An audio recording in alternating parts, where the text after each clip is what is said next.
இந்த கஞ்சி அப்படிங்கிற ஒரு விஷயமே இப்ப நிறைய வீடுகள்ல இல்ல. ஸோ இந்த கஞ்சி காலையில இருந்துச்சு வெறும் வயிற்றுல சாப்பிட்றதுனால பாத்ரூம் ஃப்ரீயா போறதுக்கு நிறைய வாய்ப்பு இருக்கு.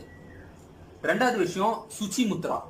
இந்த சுச்சி முத்ரா அப்படிங்கிறது என்னன்னா, புத்த மதத்துல ஒரு முத்திரை ஃபாலோ பண்றாங்க.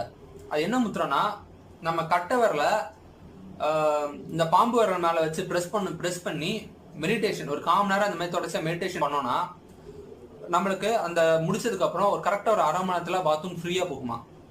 இது புத்த மதங்களை சைனீஸ் ஸ்டைல ஃபாலோ பண்றாங்க. ஸோ இது பண்ணக்கூடிய பாத்ரூம் நல்லா ஃப்ரீயா போறதுக்கு நிறைய சான்ஸ் இருக்குது. இதுக்கப்புறம் ட்ரிங்க் மோர் வாட்டர்.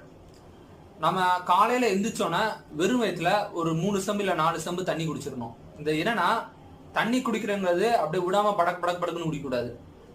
மெதுவா தண்ணி குடிக்கிறது ரொம்ப நல்லது. அதாவது கிளாஸா குடிக்கணும். இந்த விடாம தண்ணி குடிக்கிறது அப்படிங்கிறது வாட்டர் கன்சம்ஷன் நம்ம உடம்புல ரொம்ப அதிகமாயிரும். இதனால அந்த நாள் பூரா யூரின் போய்கிட்டே